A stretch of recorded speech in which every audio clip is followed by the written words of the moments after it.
Tonight on Dateline Abuja, we pull back the curtain on a rising trend in the nation's capital, drug trafficking. For years, advocacy has been focused on drug use and stopping our youth from engaging in this vice. But there has been an increase in the number of drug trafficking attempts, especially at the Nnamdi Azikiwe International Airport right here in Abuja, especially since January this year. The recent arrest of a 74-year-old London-bound grandfather at the Abuja airport is giving us pause. He was caught with 11 kilograms of cocaine, and it's caused us to ask why. And while we are here, why have there been so many people arrested for drug trafficking this year in Abuja and across the country? My guest helps us understand what needs to be done, as we ask if there is anything that can be done when many believe if one trafficking move is successful, they will be out of the clutches of poverty forever.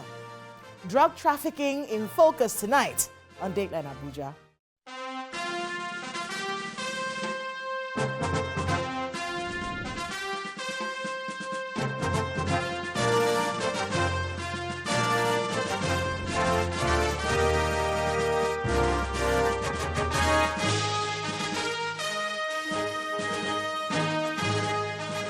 Hello and welcome to Dateline Abuja. I'm Kayla Magwa. Let's begin with the major stories this week from Nigeria's presidency. It's time for Abuja Wrap. Former head of state, General Yakubu Gowon, has commended President Bola Tinubu, expressing strong confidence in the president's leadership and his administration's handling of the nation's affairs across multiple fronts. General Gowon, who paid a visit to the president at the presidential villa, described the visit as an opportunity to personally commend the president for the good work he is doing. President Bola Tinubu has condemned the bomb explosions in Maiduguri, the Borno state capital, describing it as the desperate acts of evil-minded terrorist groups and declaring that Nigeria will not succumb to fear. In a personal message, the president mourned those who lost their lives, sympathized with the injured, and said he stood in solidarity with the people of Borno during this challenging time. He said, quote, "These acts of terror are the final desperate and frantic attempts by criminals and terrorist elements trying to instill and spread fear as they are under constant pressure from our brave armed forces and security agencies operating in various theaters." End of quote. The president added that he had directed security chiefs to move to Maiduguri to take charge of the situation. President Bola Tinubu has held a high-level meeting with service chiefs and senior defense officials to address Nigeria's security challenges. The closed-door session, which held at the presidential villa, lasted for over 2 hours. Following the meeting, the Minister of Defense, General Christopher Musa, explained that the briefing was aimed at providing the president with a comprehensive update on the current situation across the country. President Bola Tinubu has acknowledged the hardships Nigeria faced while reaffirming his commitment to steering the country towards a better future. Speaking at an interfaith breaking of the fast held at the presidential villa in Abuja, the president told media executives that his administration would press on with dedication and patriotism despite the prevailing economic difficulties. President Bola Tinubu has acknowledged the challenging economic realities confronting the country and charged the Minister of State for Finance, Taiwo Oyedele, to once again help the country with his expertise and resolve.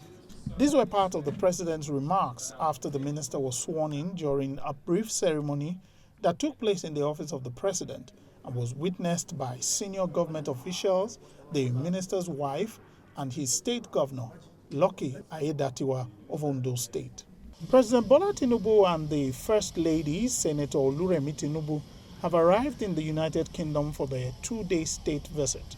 They were received at the Stansted Airport by Mr. Mark Bevan, Deputy Lieutenant of VSEX, and Ambassador Mohammed Meidugu, Nigeria's acting High Commissioner to the United Kingdom, some ministers and other officials. President Tinubu and his wife are in the United Kingdom as guests of their Majesties King Charles III and Queen Camilla. King Charles will host them at the Windsor Castle from Wednesday, March the 18th to Thursday, March the 19th. The state visit is the first by a Nigerian leader in 37 years. President Tinubu is also the first Nigerian leader to be hosted by the British monarch at Windsor Castle. According to the statement by the presidency, The purpose of this visit is to strengthen bilateral relations and explore avenues for collaborations on issues such as immigration, trade, investment, and cultural exchange. My guest tonight is the former Deputy Commandant General of the National Drug Law Enforcement Agency, Mr. Sule Momodu. Mr. Sule Momodu, welcome to Dateline Abuja. Thank you very much for having me. When you were in the NDLEA, what were your core functions at the time? I think I worked everywhere. I worked in the Directorate of Training, where we organized training plan and everything. I was in the Intelligence Directorate, and I was also in the field as a state commander and as a zonal commander. When it comes to field work with NDLEA, I've gone on a few raids with the NDLEA, but what we were doing was basically going to shops and places where they're selling contrabands and maybe sting operations in these hills where they sell drugs and whatnot. And one thing that everyone has been asking is, when these raids happen, what happens to the kingpins? Because it feels that we're arresting small boys, but then the kingpins, you know, what happens to them? Yes, that's what I was saying before we started, that there are a lot of challenges. I think I've said once that we should be commending the NDLA officers for what they are doing because of the challenges they face on the field. The challenges is so enormous. At times I wonder whether we really want to fight the drug problem in Nigeria. Why do you say so? When I was a state commander in Katsina, when I took over, I had no operational vehicle to work. I had to beg Governor Masari passionately before he was able to give me 2 vehicles to work. And vehicle is critical. And I don't even think since I left that place, if there's much improvement. We had 34 local government area in Katsina. Oh, what would 2 vehicles do? So when you talk of the kingpin, there are a lot of things that are involved.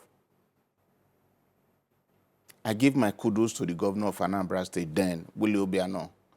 You need funding. You need information that you need to process to intelligence. And the informers that will bring this information, you need to give them something. So if you don't have the resources, how do you do it? How do you find a kingpin? That's what we call undercover operation. There's different methods by boss that you need to do. All these things, money is involved. If you want to get a kingpin, most of the time you need to do undercover operation. And undercover operation takes a long time.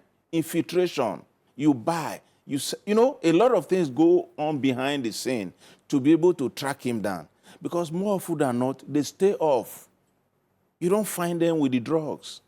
You don't find them with anything. So you need to do a process, and that process needs funding, and the funds are never there. So how do you get them?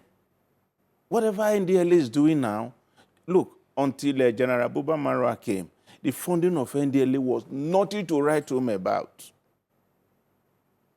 Infrastructure there were decay. How do you, look, one of the most, if you remember Rosoya in his report, he didn't talk about scrapping NDLA. He advised the government to help NDLA with technological equipment. We need to also have these listening devices. You need to have walkie-talkie. You need to have a lot of things that will make you get the kingpin. The kingpin is not an easy man. You see, let me tell you a quick story. When I was in Bauchi, there was this cripple who was doing drugs. My informant will come and say they have just delivered. And because we don't want to leave it for processing to process, because they have just delivered, we believe that we will find the drugs there. We will get there, we won't see it. But the whole place will be smelling. My men will climb the ceiling. We would turn the house upside down. Nothing. So we decided to go to work. You know what we discovered? Virtually everybody on the road to the man's house is on the man's payroll. And so it will be very difficult for you to do. So we don't have the fund to do it. So funding. If you must get the Kingpin, you also need technological equipment. When the FBI came to Nigeria and wants to train us, there was this FBI agent who did undercover operation to get a Kingpin. He showed us the vehicle he was driving. He was driving a Ferrari. He needs to blend to be able to go in. He was spending dollars, like from government. Look, if we are serious that we want to fight drug, we need to fund NDLA properly. If we want to get the Kingpin, NDLA needs to be put on the first line charge, because we have accepted that every crime has drugs. Do you feel like maybe state governments do not understand how important it is, this war against drugs? Because from a state governor's perspective, you know, he would want to put his money into other things, security and whatnot. How do you get state governments to be more committed to the war against drugs? It's terrible. From my experience, I worked with about 4 governors. Yes. I worked with Governor Isaiah Guda, very dedicated. That was my first attempt of being a state commander. So I was a rookie state commander. I really got to, I didn't really know much about it, you know. But when I went to Anambra, I met P2B. And when I took over, nothing was there also. It was so disgusting. I was even thinking of quitting the job. When I got to my office, no fence, nothing, smelling, you know.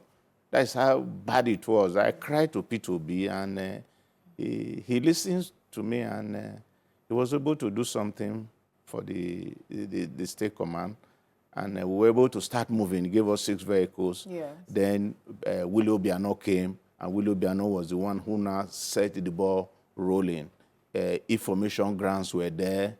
A lot of things, more vehicles. You know, as at the time I was leaving, the command had 14 vehicles. We had a good befitting office in Oka. We were in Onitsha. And so Willie Obiano quite understood what drug is to security. Because in his first Security Council meeting, I was told, he said, oh, NDLA is not in my Security Council. They said, yeah. He said, I want him on board because I want to fight kidnapping. Don't forget, at the time, Anambra became the safest state in Nigeria. NDLA was on board to support. When you hear about the drug problems in the country, of course, there are hotspots in different regions. What do you make of the situation now as opposed to when you were in office? Hey, I just left last year, so nothing has changed. Nothing. You see people smoke cannabis. NDLA is handicapped. How many vehicles do they have? Take, for example, this is the FCT. What is the support? If, say, first, the federal government is not doing as much I think it should do. Because if we have agreed that drug is the mother of all crime, if we have agreed that there's no crime without drug, I think the federal government needs to rethink to fund NDLA properly. At the FCT, I don't even know whether they are a member of the state council here in FCT. If they are, I don't even know whether they are being carried along. If you must address crime, you need NDLA. And you need NDLA to function. In Bauchi, because Isai Guda made us to function, the deputy governor said, may so rest in peace, Babayo Ugamawa, said he has come to realize the importance of NDLA in internal security because of our operations. So most of the state governors, I don't know why they are running away, because there are frameworks that have been developed for them to key in. They're not keying in. I don't know why. You know, you talked about sting operations. You need those things. Who is bringing them in? Who is taking it to them? You need to do a lot of groundwork. You need to collect information, you process it, and turn it into intelligence. So those resources are not there. The governors know. You're giving me names, and I'm not hearing you some Wike's name in that list, and he's the FCT minister. And you know the reason why we're having this conversation is because of the amount of drugs that have been confiscated at the Nnamdi Azikiwe International Airport in just a few months. So we'll get to that and what the FCT minister is doing about it when we come back from this break. So please stay with us on Dateline Abuja. We'll be right back.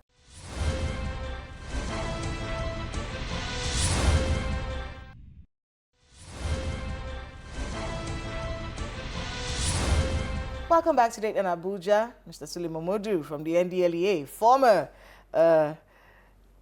chief in the NDLEA. Because, you know, I want to be able to pin your role to one, but there were so many roles that you had at the NDLEA, working with different state governments. And before we went on that break, we were talking about the FCT. Do you think the FCT minister is doing enough to fight drug use or drug trafficking, at least, in the FCT? No. It's capital no. I don't even know whether the FCT minister knows the FCT commander of NDLEA. Well, that's because Femi Babafemi and Buba Marwa are here, no. maybe. FCT minister is like a governor. Buba Marwa is with the president. Federal, yes. I'm telling you, I don't think he knows the NDLEA commander here. In all the states I worked, the governors knew me by my first name. I don't think he knows the FCT commander. I don't even think he knows the NDLEA office here in Abuja. That's how bad it is. And we say we have crime in FCT, the agency that is fighting the murder of all crime. The FCT minister doesn't know the agency, their office. What is the support he's giving? It's not to give 2 vehicles. I've told you. We have area commands in FCT here. You have in Gwagwalada, you have in, I think, Abaji. You have in Gwagwalada, Abaji, and Kuje. How many vehicles have we given them? It's not to give 1 vehicle. It's not to give 2. It's not to give 3. We're looking at Abaji, 5 vehicles. Gwagwalada, 5 vehicles. The other one, you know, the area council. Each one should have at least 5 vehicles. At the headquarters. 10, 15. Look, if you take drugs off the street, you go and sleep. You won't fight, you won't see crime. Because these young men, if they don't have something to make them want action. I was telling you about Castina. Yeah, he says there's this drug they take, and once they take it, they must go out to operate. What is this drug? Which will eventually, I will tell you after this something. So if you want peace here, the way we want it to be. We want the crime. You know, crime is a function of the society.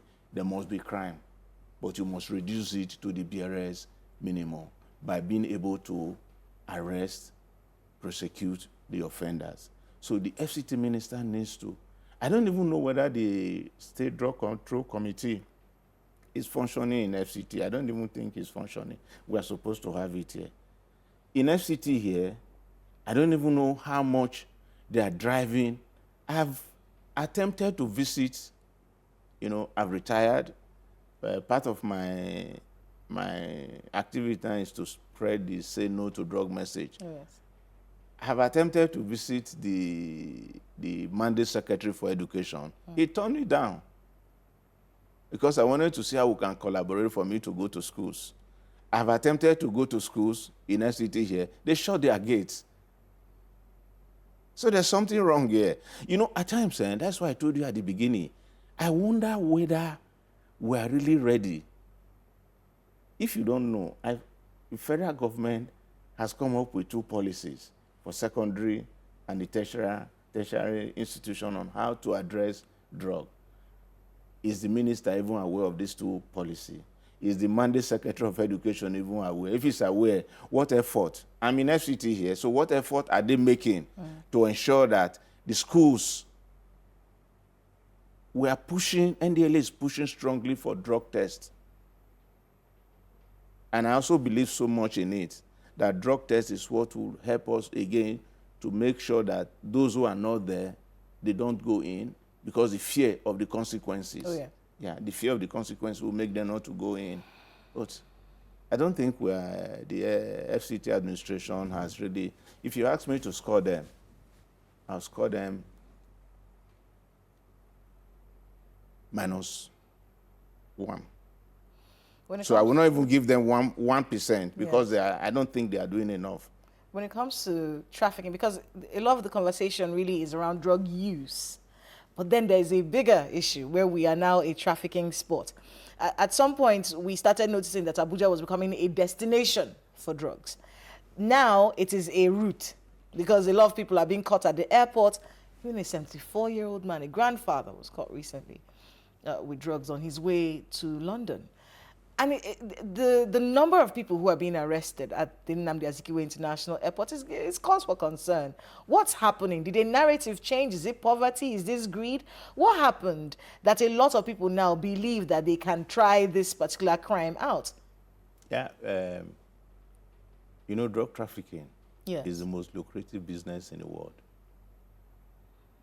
Even armed deal is not as lucrative as drugs. So that is one factor that is pushing people in. But I must give kudos to NDLA because they are being driven by intelligence. This is what we want everybody to key in. One other agency that is also being driven by intelligence in the operation is the DSS, and you see the arrests they are making. Because NDLA is being driven by intelligence, that's why you are seeing those arrests. If not that NDLA is being driven by intelligence, you won't see those arrests. Yes. And so there are people who are the anomalies in the society, and they always want to commit, or they don't want to follow the normal narrative to get there.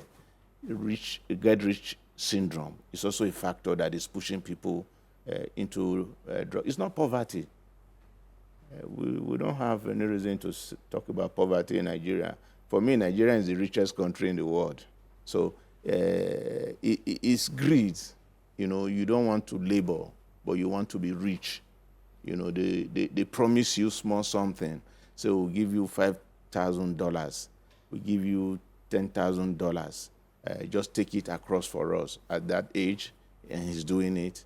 He must be crazy, the man. You know, I think we are winning with the little resources at our disposal. If we can up our intelligence more, I'm sure what you will see might be more than what you are seeing now. You know, NDLA is hardly handicapped.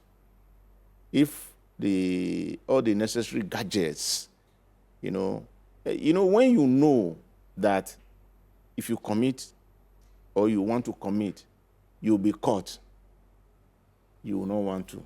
So maybe punitive measures should be stricter, because if we're looking at it from the fact that we need to talk to our people, we need to re-socialize Nigerians to see that this is something that is bad for our country, you're probably speaking to yourself. Is that what you're telling us? Because if someone said one time, if you're able to get across with one consignment of drugs, your life is made. How do you change people's mindsets from that? Is that going to be a possibility, or should we just focus on, making sure the punitive measures are heavy and very embarrassing so that people don't even try to do this at all? The measures are heavy already. I can tell you that man, if he has ever had any building, any property in his life, whatever he had in his account, immediately he was arrested. NDL is going to do asset tracing, and they are going to be forfeited. So assuming that was his first attempt, assuming earlier earning were illegitimate, he will lose all to federal government. And then there's the trial, then there's the embarrassment, then there's your community, the punitive, then there's your family. Yeah. But again, there's a challenge in the society now. A challenge. Parents are even encouraging their children to commit crime. Parents are now depending on their children to provide, even when they're not yet in their old age. There's a big narrative out there.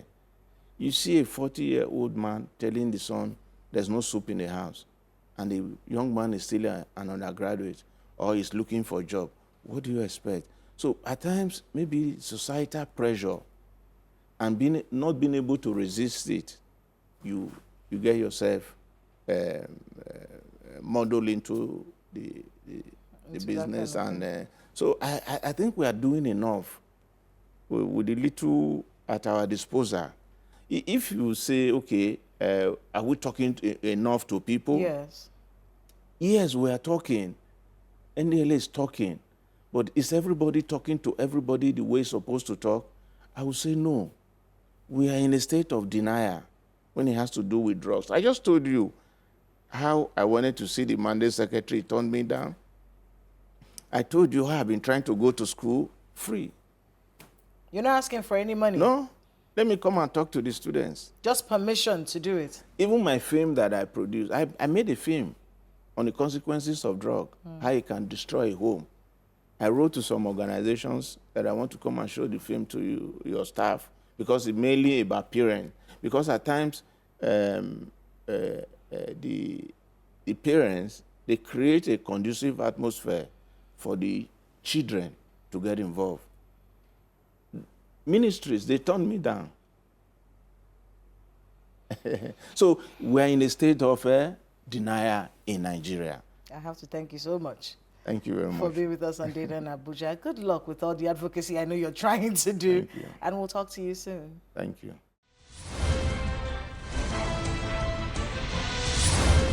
Thanks to my guest and to everyone who spoke to us today on the program. Don't do or traffic drugs. It's just not worth it. And for those who believe it is the gateway to wealth, it isn't. The lives you destroy with the drugs you sell will keep you awake. And even if none of us know the unrest in your spirit, even if you get away with it, you will know. And peace will be far from you. I personally can't think of any punishment worse than that.